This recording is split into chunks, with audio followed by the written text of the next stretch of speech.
We're happy to have Michael Becker with us today. He's a directeur de recherche at CNRS.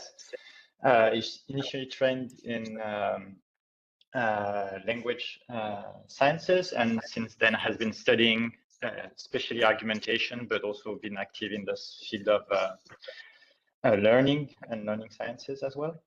And we are really looking forward to your presentation. We had a few presentations already in the seminar cycle on argumentation platforms, but sometimes lacking a bit of theory and also a bit of, let's say, background on what it means to actually argue or debate online. So we're actually very excited about your presentation so that maybe we will get a bit more grounding in what actually happens. So the floor is yours. Thank you again for accepting today. We are looking forward to the presentation.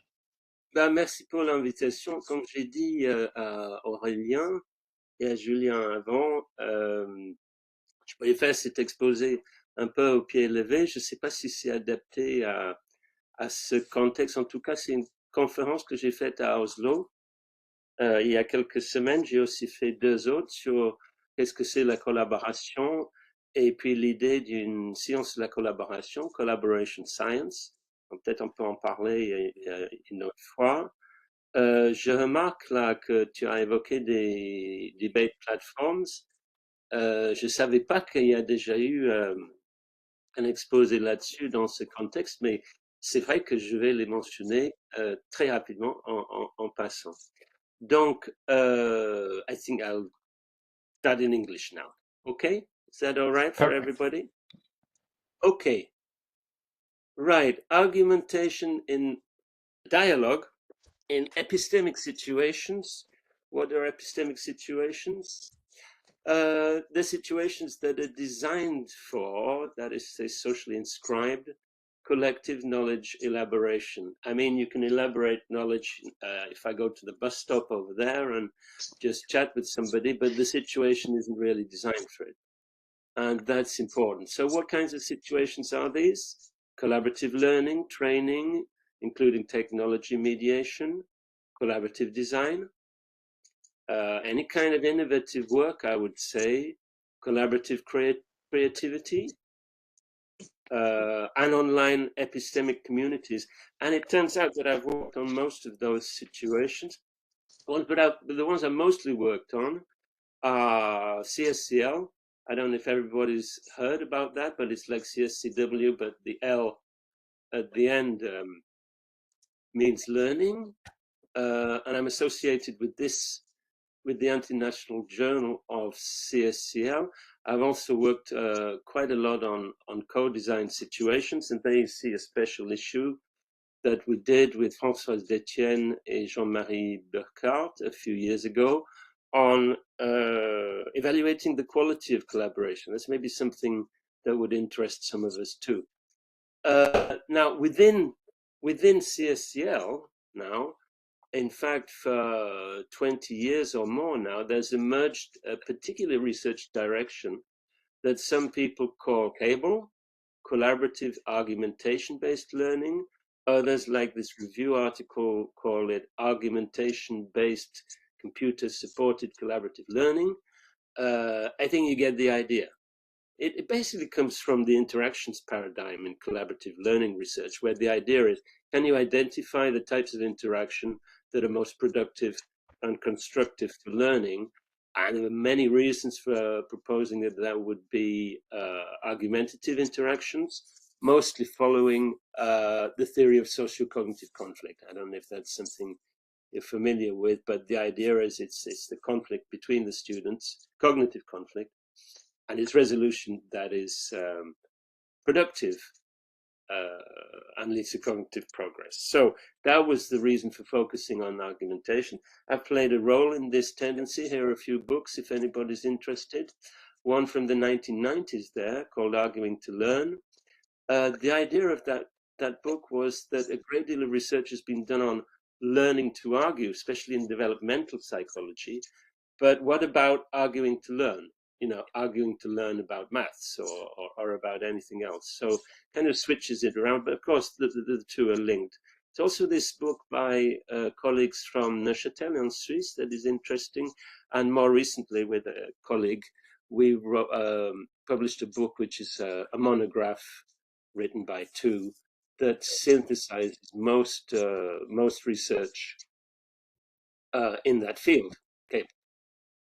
Okay. So, what's the role of collaborative conflict regulation, in knowledge, meaning collaboration? What approach? What theoretical and methodological approach? Right, here I go. This one, not this one. Okay. Sorry to start a little bit negatively, but this is the philosopher Toulmin in 1958 wrote a book in which he proposed for the first time what was supposed to be a general layout. He calls it the layout for argumentation.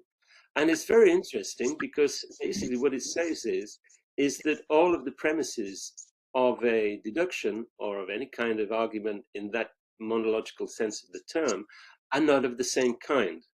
And in fact, the interest of this is, I think, is that it distinguishes the types of arguments which extend and support the argumentative link, moving downwards, if you like. And that's very interesting because it allows you to represent things like, yeah, I agree with the reason, but it's not an argument for the claim, and so on. However, this is monological and it's structural, or rather mostly structural. There's a little bit of something in there, the qualifier, which is not purely structural. But of course, now this is where I mentioned argumentation platforms. These are kind of bespoke ones that have been developed in CSCL.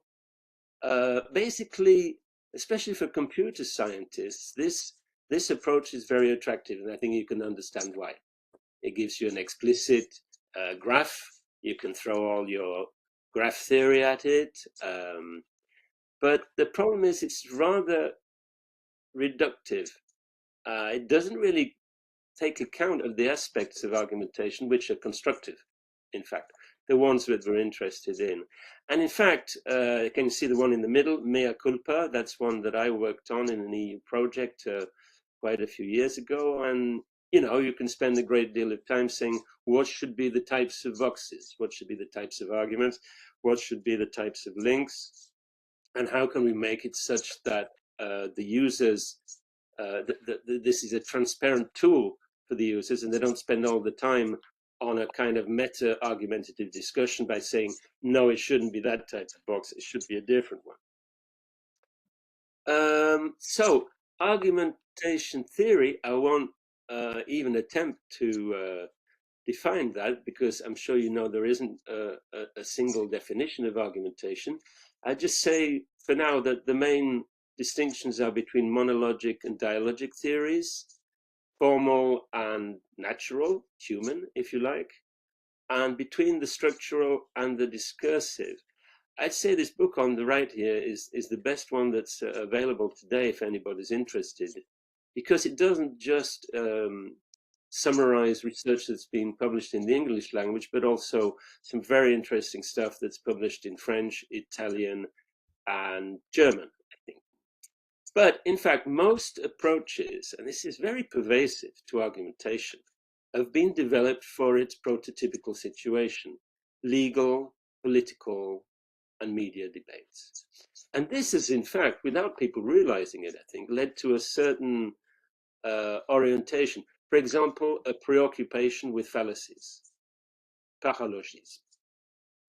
Now, of course, that's important in media debates, especially between politicians. Also, things like structural maneuvering, trying to invert the burden of proof, and so on. But they're not the most salient and important things for understanding how we elaborate knowledge in arguing. So we need something else for that. So what approach? I'll quickly go through the approach that I propose. If anybody's interested, I could send some publications round. And then I'll give 3 examples. Okay, what approach? instead of the Toulmin monological approach, the approach that I adopted, and not only me, quite a number of years ago, is to begin from a dialogic logic, okay, a logic of dialogue. This was probably the main proponents are Barth and Kaber, but also Lorentzen. And this is very interesting because it gives you a kind of a proof procedure that will tell you who has won and who has lost the debate, but in a formal language. Hang on. Next one. So the main elements, you've got a definition of types of conflict situations, the idea of dialectical roles, that's very important. Moves, types of moves in the dialogue game, dialectical moves, dialectical rules, what moves can you make, should you make, etc. Rules for outcomes and different types of outcome, but in a formal language. So the most well-known and most highly developed, I mean hundreds and hundreds of publications now, approach to argumentation today, developed by Frans van Emeren at the University of Amsterdam for a certain number of reasons. And what he did with Rob Grutendorst from the 80s onwards is he pragmatized dialogic logic. In other words, you take the elements that I've just mentioned and you replace them with ones that come closer to human action, human communicative action.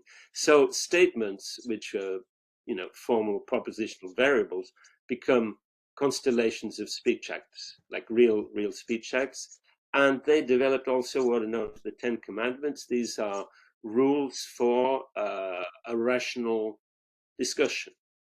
Okay, so it's supposed to be an approach that's both descriptive, able to, analyze a debate on TV or whatever, but also normative, to give you a way of evaluating it. So that was their pragmatization of dialogic logic. But what I want to say is I've got an alternative one. In some sense, I would say my approach builds on pragma dialectic, but actually not really. It's rather, it goes back to where pragma dialectics comes from and proposes an alternative pragmatization, a bit like replacing the planks on Theseus's ship. So the statements become semantic contents with an epistemological type. In other words, all semantic contents are not the same. You don't argue about a scientific statement in the way that you do about an ethical one. That's really important. Next point, the meanings of the propositions evolve during the dialogue. This is a logician's nightmare. You start with certain propositions that have fixed meanings, but as we know, in human dialogue, they evolve. Same with the dialectical roles, and the rules are supposed to be those that people actually use. So this destroys the proof apparatus in terms of determining who has won or lost the game, because you lose the game when there is a rule that says you have an obligatory move that you must make, but you don't have the means to make it, so you forfeit the game. But it does leave the space open for something else, which is a type of dialogue that is not purely adversarial. In other words, proponent, opponent, each one attacks the other's point of view and defends their own point of view. In a collaborative argumentation dialogue, it's more like collaborative search for an answer to the question proposed by the deliberation, in which case you can shift round dialectical roles and at some point be argue against yourself. Why not? So I can't go into detail about this, but basically what we have to do is to add different dimensions. First one is the dialectical one, as I just described. That's one kind of dimension that is interesting because it gives you kind of a starting point, kind of a grid, but what's happening in this argumentation dialogue. And then once you've defined different argumentative contexts, like look, here is where attacks are being made, here is where the defense is, here is a way of cutting it up into sequences defined by theses and subtheses, then you can look at the other dimensions in relation to that. The rhetorical dimension means basically the perlocutionary effects of the communicative acts. What does that change about what people believe, about what they accept, about what their opinions are, which is obviously an interesting thing to study. The next one, epistemological, is about the types of knowledge. And that relates to the weight of arguments, for example, and what's called the epistemic entrenchment. Depending upon the type of knowledge involved, gained from perception, from reasoning, from someone else, from another authority, all this makes a big difference. The next one, discursive, conceptual, well, this is about the way that people, I guess you'd say, collaborate. The way that they take up, reformulate, and elaborate upon each other's contributions within an argumentation dialogue.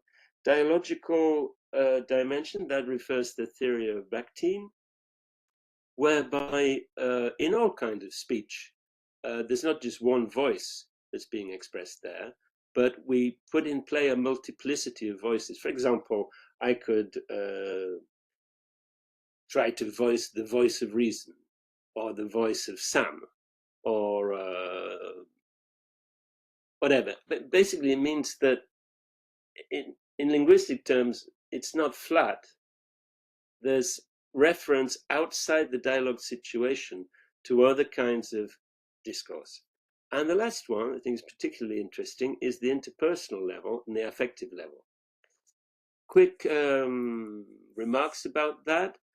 Let's look at the relations between dialectic and rhetoric. In other words, what happens according to the dialectics about what you believe, about what you express that you believe, what you accept. And in fact, there we almost never see, if I did a synthesis of all the studies that have been done, a change from for or against. I started off being for, but now I'm against. It does not happen. We could discuss why, but that's the way it occurs. However, it can do, and political scientists know this, from the initial position of undecided. That's the point from which changes can occur.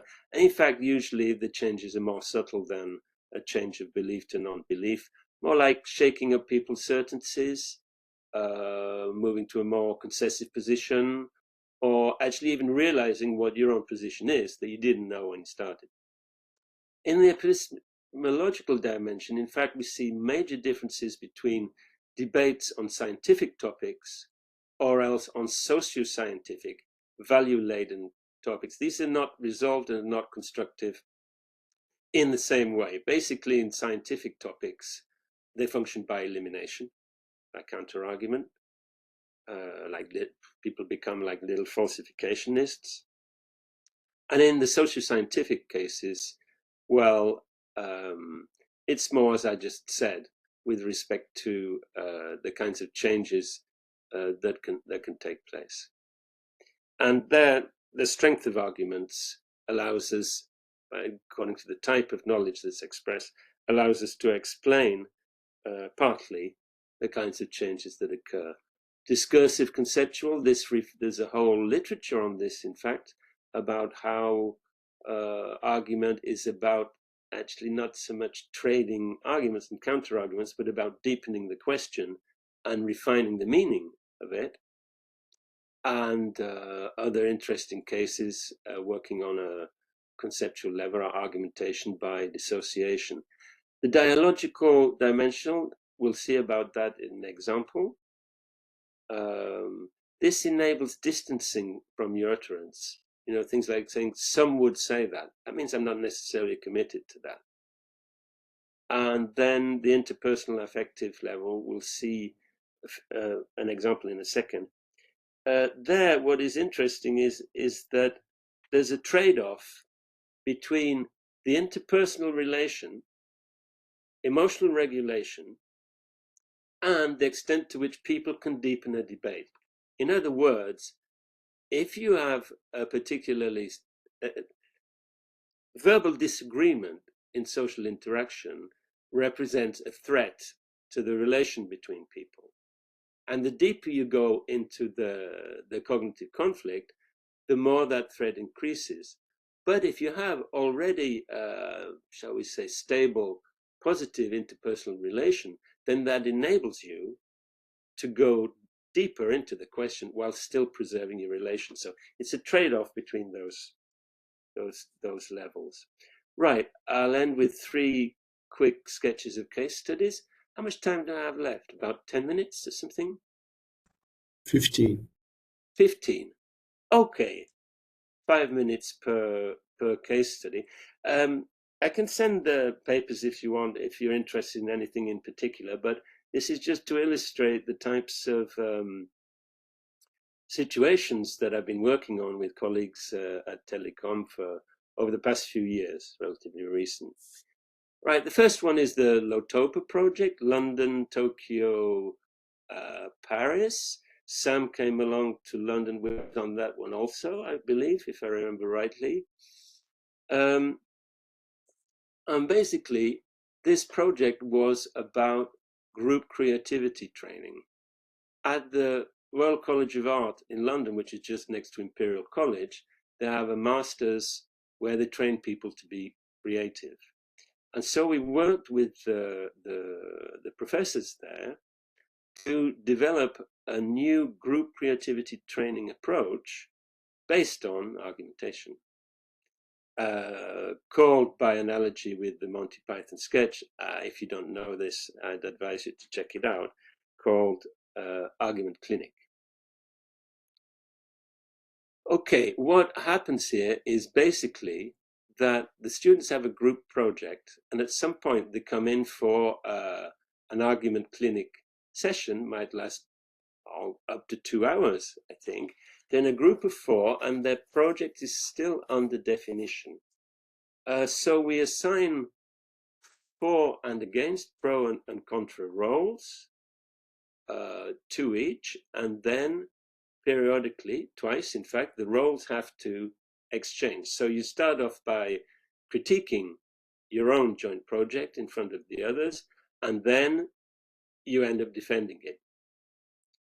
At the end of that, we did a group auto-confrontation session where basically the participants look through a video of what they did, identify and comment on key moments.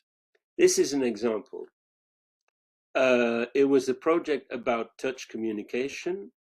And in fact, the shifting around enabled them to redefine what did they mean by touch communication. You can see on the extract of the video on the left, one student says, but you're maybe making touch to be a very literal thing, because there's been arguments about that, saying people like against that, people like their personal space, they don't want to be touched. So the student's saying you're making it too literal, and then in fact, we should consider that more to be something about just co-presence, sensing that the other person is present. And in fact, from the auto-confrontation and interviews at the end, students said many things, published here. Some of them are in the paper, in the appendix, but basically that it's interesting for them to be able to think around and argue around the question. So this is an example of argumentation dialogue that is relating to the discursive and conceptual dimension of analysis, because they're redefining the meaning of their project. Second example, I hope I'm going quick enough, is work that I did with several other colleagues, but here's just one paper that's published in Journal of Argumentation in Context on controversial Wikipedia articles.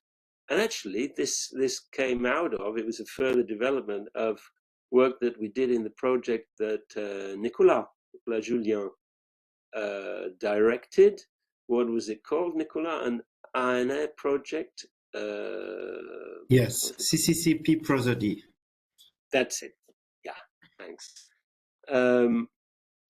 So this is an epistemic situation whereby people are trying to elaborate knowledge together in terms of a Wikipedia article. Okay, so we considered 2 case studies. One is the article in French, Le Suaire de Turin, and the second one on Freud, also the French Wikipedia article. It's been a long history of dispute, so this is pretty big data. So, I mean, this is the question that I'll come back to at the end, the question of scale. I mean, really detailed analysis of the here and now argumentation process. How can you apply that to, you know, years and years of data? You need to combine a broader approach with a more localized one, I think. But actually, what we did was to use a mixed methods approach, which is to go out and find the actually Wikipedians. Here's one in the picture on the right called Turb, who was there as a participant and an unofficial moderator since the beginning of the article. So we asked them to give a narrative about what was the life cycle of the article and the debates, and then that enabled us to focus on certain on certain phases as being important and to analyze them in detail. It's important to note that these kinds of debates cannot be, quote, resolved. It's not a Wikipedia article that will, as it were, put an end to these debates. The question is rather, how are they managed? How do the participants and the moderators manage the conflict of viewpoints there, so that there can actually be an article that's produced? And what is at stake here is this is very important, and it can explain some of the tenacity of certain participants, which is that if they're very committed with respect to a question, for example, the scientificity of Freud's theory or not, then they know that that article will be viewed by millions of people all over the world. So they can't, as it were, allow their own point of view to be totally refuted or misrepresented. So we've got very committed, tenacious participants. So what did we find? Well, there's a kind of a dogma in Wikipedia that says, which is a kind of optimistic one, which says there's an NPOV rule, neutrality of point of view. All you need to do is to get the conflicting persons to cite their sources, and then miraculously, when they won't be able to do it, then the conflict will just melt away. Yeah, cite your sources. People try to cite the source, think, I can't find anything to cite. Okay, I must be wrong. It does not. It does not happen like that. In some cases, what we found is that participants were accused of inventing new sources just so that they could cite them. Okay, so there's a kind of a transition from the article topic to discussing the validity of the sources, to discussing who is the author. Is this genuine expertise or not? You know, there might be someone who has a PhD in theology, but that doesn't make them an expert on carbon-14 dating. So we move on to the discussion of what is the nature of expertise, and then on to the good faith of the participants themselves. There's also use of the mass effect, which is very interesting, I think, which is that in such communities, you've got to consider the online part, which is the tip of the iceberg of an offline part. People then contact others and say, get online, and if there are enough of us, then we'll drown out the opposing point of view. Another interesting point, I think, for large online collectives is the displacement across socio-technical spaces. See, argumentation research is dominated by a kind of dyadic conception, opponent and proponent. But here, in fact, we've got many more participants that can group together in complex ways. and the whole nature of participation is shifting all the time. In fact, what happens here is a resolution, but not resolution, more like a regulation approach, is to shift the conflict elsewhere, because it cannot genuinely be resolved, and that participants will do everything in their power for it not to be resolved. So one thing you could do then is to partition the text according to coexisting views and say, well, there's no way of combining them. You have a section for each of the views.